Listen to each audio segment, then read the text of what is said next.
Hello mga ka-viewers. Yan na yung kamay. Ako ang nagbibideo. Yan o. Mais na naman tayo o. Yan o. Yan. Mag-ano tayo. Fresh na mais kaya ano. Ibuboil natin. Yan o.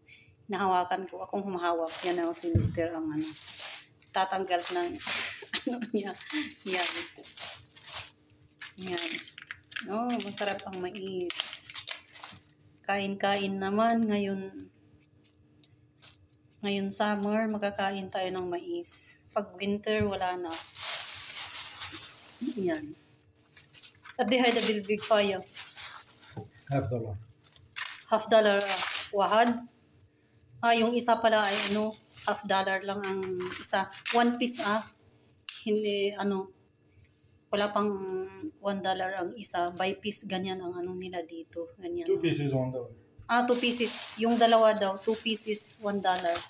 Yung ganyan na mais. Tapos, kahapon kami dyan, umanaw din bumili ng gulay at saka prutas dyan sa taas. Tapos, may ano kasi siya doon, na isent na client. Kaya, dumaan din doon.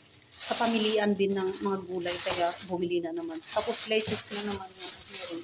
Kasi yan ang pang-everyday na ano. Lettuce too much big. Pag bumili ka ng yan ang ganda. Kasi sabi ko, maganda. Tanggalin ko naman yung medyo matigas yan, lulutuin ko. Yan. Tapos kasi sa gitna lang, yan lang ang pang-salad. Yan, ito na Ito na yung yan na. Kaya ibuboil natin kasi yan. Maraming salamat sa panonood mga ka-viewers. Thank you for watching. Bye-bye.